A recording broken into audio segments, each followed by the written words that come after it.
Welcome, ladies and gentlemen, boys and girls. Welcome back to Dark Cycle TV and Pro Wrestling with ADHD.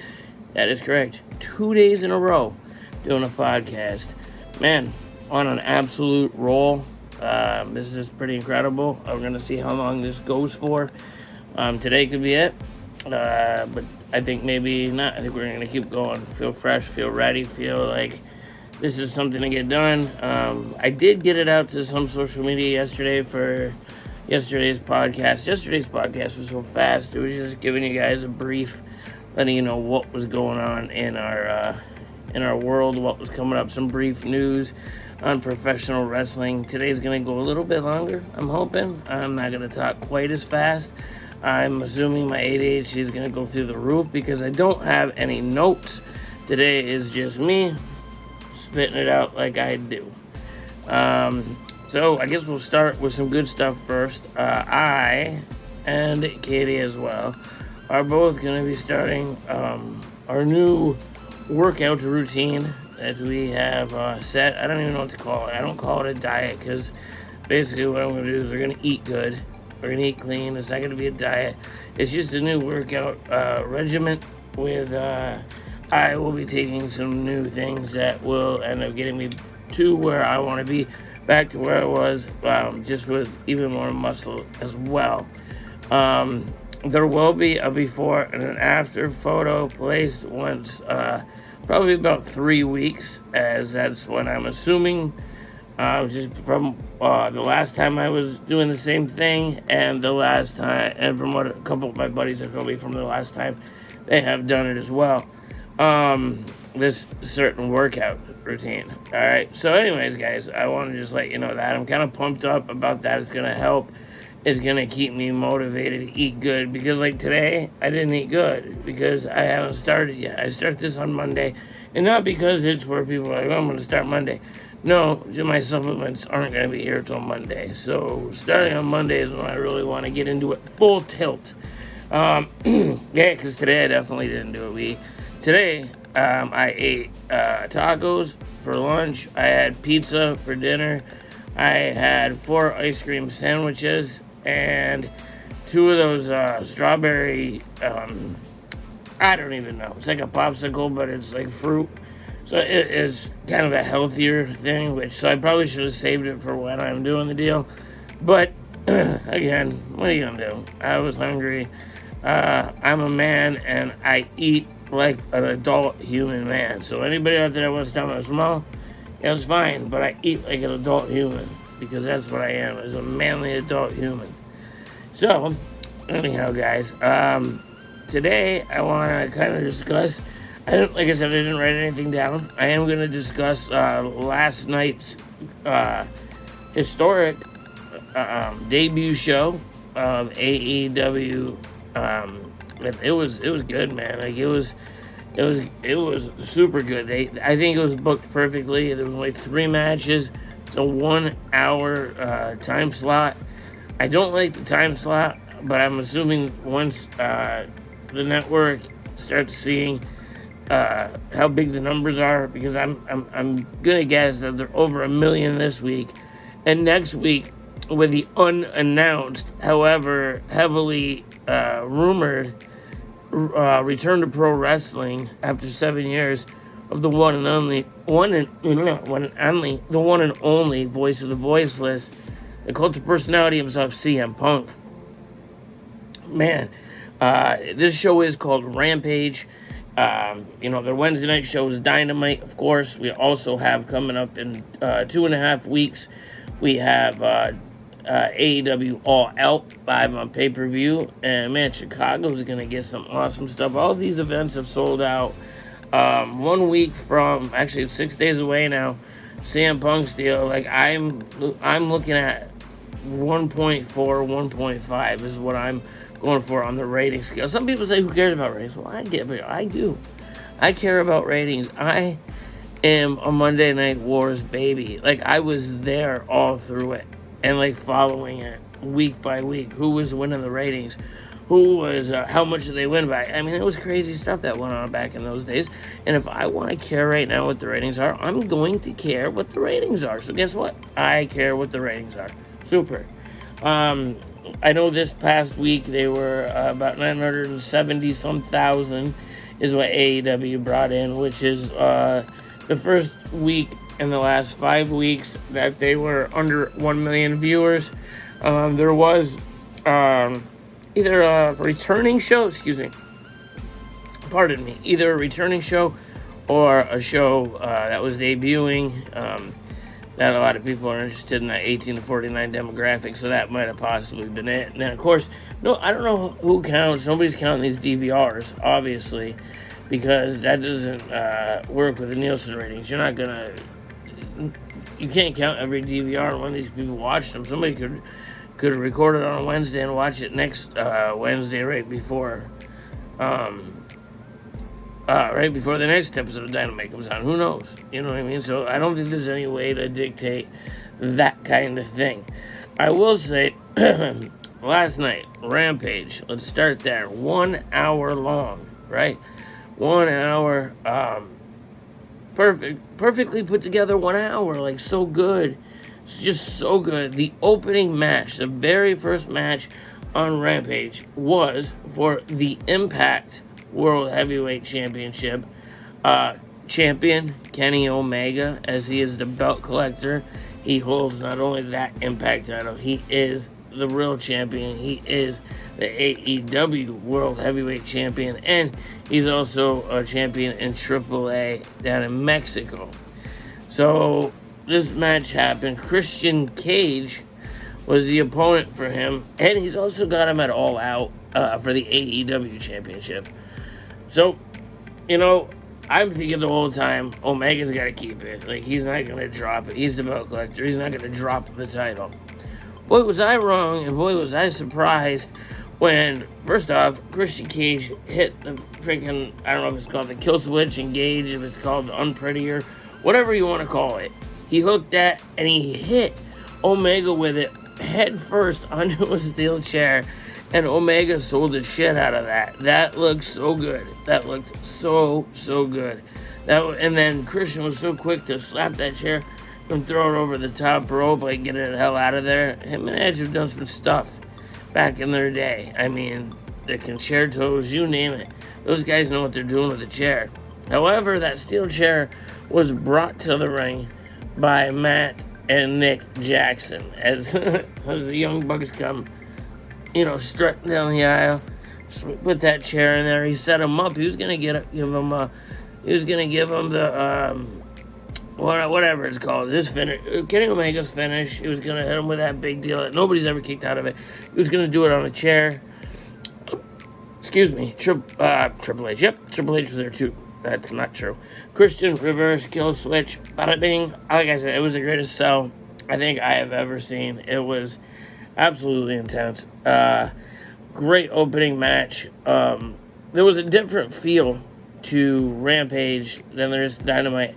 And Dynamite is like my favorite show on TV. It's fantastic. All was well put together. I don't know if the hard camera was opposite side. I think maybe that's what went on. It was opposite side hard cam. I'm going to have to watch it again to find out. I'm not going to go through all the backstage stuff because if I don't remember all of it. Like, that's what happens with his brain. The memory part of it sometimes just shuts down and says, I'm going to bed. I'm going to bed right now. And then it goes to bed. And doesn't even, ask if I'm going to bed or anything. No, it just goes to bed on its own. Anyway, second match of the night. This match is crazy. It had implications. There was major implications for this match. It was God's favorite wrestler, Miro. For those that don't know, that's Rusev from the WWE. And Lana is going to be over there very shortly, as he is more frequently mentioning his sexy, flexible, double-jointed wife. And that, of course, is CJ Parker to the WWE Universe. Her name is Lana. So we're going to see her coming over, I'm sure, very, very shortly. Once her 90 days is up, and I'm almost positive her 90 days lands, the 26th maybe of August, somewhere in that range. So right before All Out, right before the All Out pay-per-view. Anyways, it was God's favorite wrestler, Miro, defending his TNT championship against Fuego del Sol. Fuego has got this crazy, like, fan backing. He really does. Like, he's like a little cult leader. Like, people really, and in all fairness, I didn't know at first, but I am a fan of Fuego because the guy, he's a luchador out of Alabama, which to me, that pops me as it is. But the stuff that he can do in the ring, the tornado DDT, which I don't think he ever hit really until last night. Then he hit it 3 times on Miro. It was a lot of cat and mouse, but every time that mouse caught that cat, bada bing, give him the old tornado DDT, and it was looking close. Like obviously, I didn't think he was gonna win. But however, if Fuego did win, he would get a contract with AEW. Just want to let everybody know real quick that our apartment is super haunted, and you saw when I looked that way, yeah, something's messing around. I don't know if it's our doll or what it's going on. Is that you, Becca? I don't know. Either way, it was a weird noise. It freaked me out a little bit. So anyhow, if anything else happens, I'm going to put the camera over there. You guys are going to get some bonus footage here on Dark Cycle TV. Okay, anyways, so Fuego del Sol wins. Fuego del Sol, who has been working under on a handshake agreement for months and months now, and all he's ever wanted was to win a contract. All he wanted was to sign a contract, not win one. However, that opportunity was presented in front of him last night to win a contract. If he were to defeat Miro, he would be able to sign with All Elite Wrestling. Okay?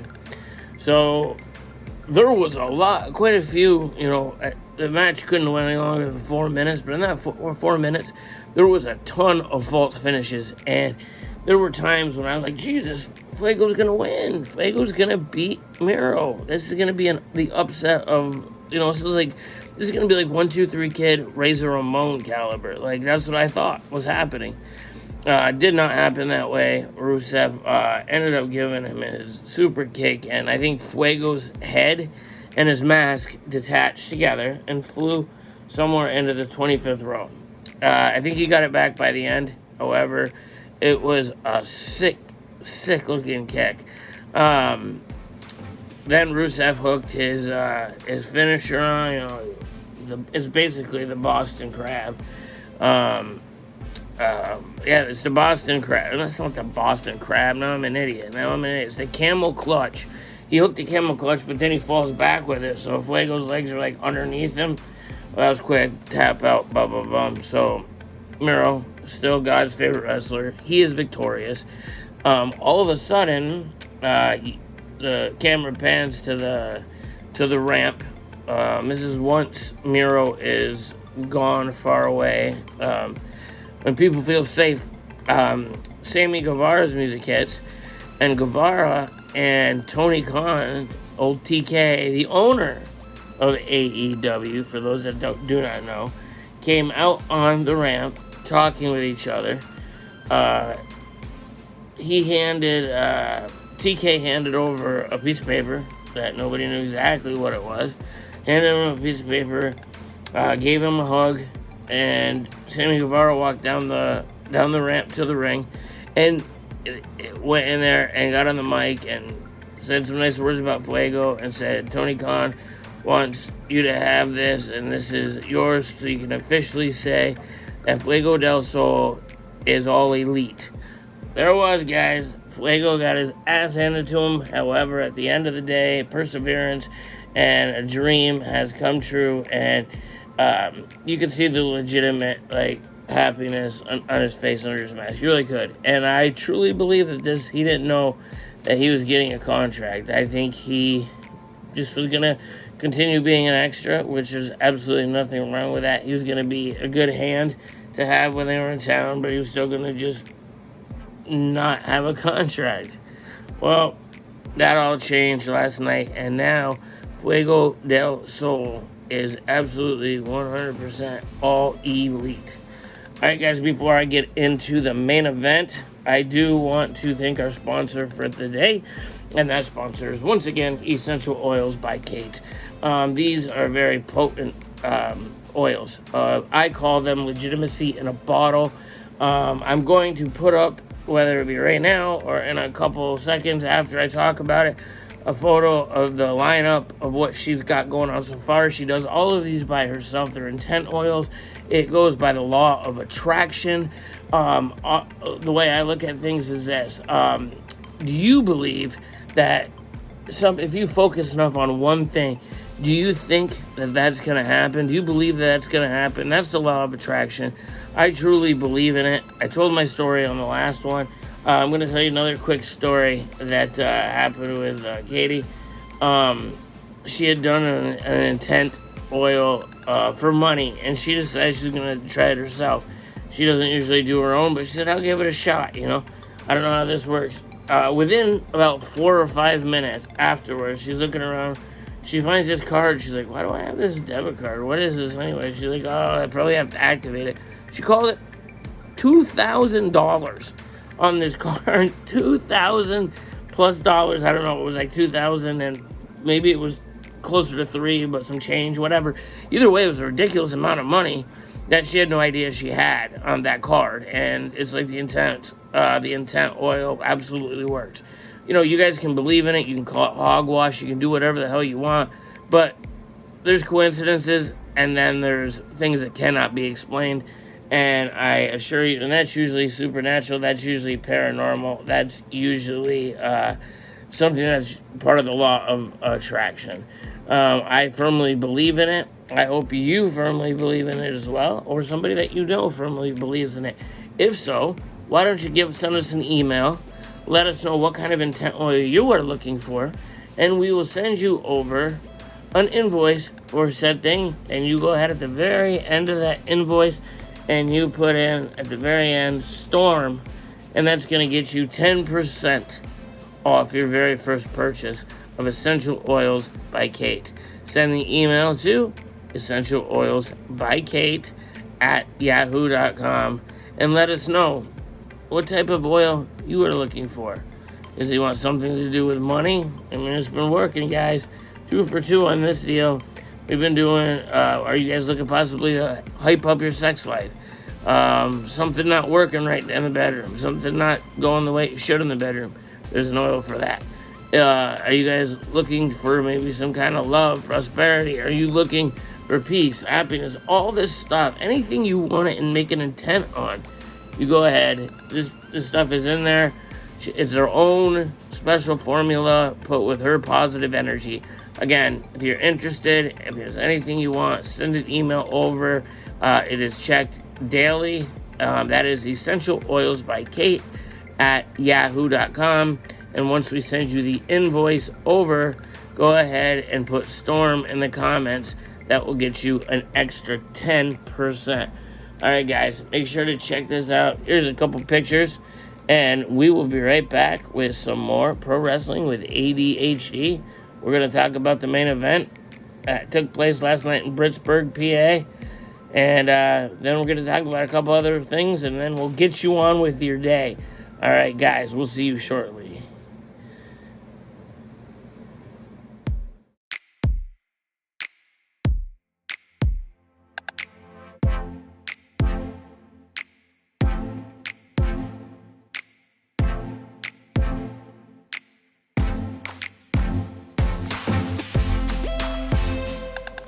Yo, what's going on, guys?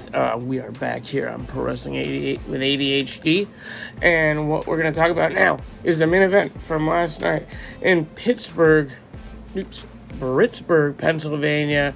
Last night, AEW Rampage. It was the main event. It was for the AEW Women's World Championship. Your champion, Dr. Brit Baker, DMD, defending their championship against a little bit of Red Velvet. Red Velvet has been proving herself on AEW Dark and AEW Elevation. Got quite a little attitude now. She does. I'm telling you, Brit Baker in Pittsburgh, holy crap. It's like, seriously, I don't think she was kidding on Wednesday when she said that she is, let people know that she is hope for Pittsburgh, and like she is so over there. This match, she came out to like incredible ovation. Now beforehand, they had Mark Henry backstage. It was basically like it was like 3 screens. Him in the middle. We had Brit over here, and we had Red Velvet over here. Like they had last minute words. Katie kind of pointed out it's like what they do, obviously with UFC, and also she said it was what they did at NXT with Adam Cole and Kyle O'Reilly setting up for their 3 Stages of Hell match coming up at NXT TakeOver 36, which I'd like to call NXT TakeOver Thanks for Coming, just because we'll get into that another time. Brit Baker came out to a thunderous ovation. I mean, incredible. She had Rebel with her. Rebel looked excited as hell to be there.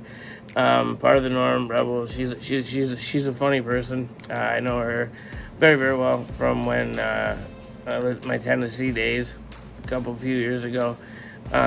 She worked with us a lot in AWA. Plus, we go up to a couple times. I went with her and Crazy Steve up to what was then, I don't know if it still is, it probably is because they're in Nashville, but we went up to their warehouse, for TNA's warehouse, and did some stuff in the 6-sided ring up there, which was cool. Either or, that's neither here nor there. I just wanted to throw that out there about Rebel. So anyway, she comes out to a thunderous ovation. First, obviously, Red Velvet came out to a course of booze. Match was excellent. Like each and every time I see Brit Baker in the ring, she gets that much better. You can tell she studies a lot of her boyfriend. She studies a lot of Adam Cole in the ring. I look at her like a female version of Adam Cole, and that's definitely a good thing. She's excellent in the ring, and this is a back and forth. It was basically Brit trying to get on her finishing move, which is the Rings of Saturn, and then the hook, it's not a mandible claw. She says it's not a mandible claw, but it's the lockjaw. She hooks that on, and it was going to be exceptionally difficult for her because of her. She had a broken freaking wrist, so she was going out there slightly disabled, but told a great story. The roll arounds, the reversals, trying to get out. Red Velvet, super impressive this night. The two of them worked very, very well together. Brit could not get on her finisher. She could not for the life of her because of her hand. At some point, Velvet took her hand and was just smashing it off the ground, hitting it as hard as she could. It was good. It looked brutal. Finally, Brit Baker decided that she was going to be smarter, which is good because she was the babyface in this match, considering where she was. She's one of those people that you're pushing as a heel, and she's I'd say the best female heel in the business today. With Bayley out right now, I'd say Brit is absolutely getting there. I think Sasha's great, but I think Sasha is a little too inconsistent right now, and it's unfortunate. But I'm really become a huge fan of Brit Baker's work. Katie loves her too. She thinks she's awesome. Anyway, so it ended up where she reversed and she put her finisher on the opposite way. So she had her left hand free, the one that I have nail polish on my hand. That's sweet. She has it up like this, and she was able to put in her good hand in her mouth, and that was the good night to you, Red Velvet. Thank you for coming, Brit Baker, and still AEW Women's World Champion. So crowd went absolutely crazy. Brit held her hand up. She was in there with Rebel. At some point during the match, got thrown out by the dorky ref, who that geek. I don't know why it took forever for him to kick her out, but he finally did. He threw her out. He's still a dork. Anyways, so Brit ends up going over, and then at the end, Brit decides, I'm not done yet. Picks her up, hits her with her neck breaker type deal, and lays her out, and then takes her championship, puts it underneath her. She's gonna curb stomp Red Velvet just add insult to injury because she's Brit Baker. She can do what the hell she wants, basically. So she goes to do it, and from behind, out of nowhere, if you will, Chris Statlander lays out Brit Baker, starts putting the boots to her, and then all of a sudden, a girl in a hoodie comes out, rips her hoodie up, Statlander, takes her down, and takes off her hat. And the commentating team is basically saying that we haven't seen her in a couple years. She came all the way from England to Pittsburgh for this, because Britt wants to kind of have like another heater out there or whatever. Her last name is Heater, I think, and Jamie Heater or something. When I Googled her, I slightly remember her. She does not look anything like she used to. I think the timing of it, I don't know, I think it was awkward. It was kind of strange why she came out when she came out. I don't know, because when she pulled the hood off, nobody knew who the hell it was. I mean, maybe if they saw her from, if she looked the same as she did the last time she was there, maybe people would have recognized her. I had no idea who she was. However, I think there was a way they were trying to have it come off, and it just didn't come off that way, but it doesn't matter. The crowd was still hot behind it. They were still cheering because Brit Baker can do no wrong in Pittsburgh, PA. And her and Jamie Heater, I think is her name. Don't get me wrong. If for some reason I'm wrong, don't shoot the messenger. I'm just telling you what I think. I heard him say. Is Jamie Heater is there now with her, and boom. I guess really the only thing that there is to say about it is, and still, AEW Women's World Champion, Dr. Brit Baker, DMD. So, yeah, guys, very awesome. 1 hour, an explosive 1 hour for their very first Rampage. That is how you do a first show. I mean, look at this. Christian Cage. Did I even talk about Christian Cage? Oh, yeah, he wins. Okay, so he's the new Impact champion. So now he's going to the... See, this is what happens. Pro wrestling with ADHD. It's also pro wrestling with memory loss. It's a thing. But what I wanted to say about this too, this is how this show was so perfectly booked. Match number 1. This is the first match people are seeing at for AEW Rampage. Say they never saw Dynamite before, but now they see Christian Cage, who's a guy that they've seen. Obviously, they know Christian Cage. She's been a household name for years in the other place. So then you have Kenny Omega, who is now, and just over the last year, really, really broke out on the United States scene, on the U.S. scene. He was always huge over in Japan. Like, he was such a humongous star, like a humongous star.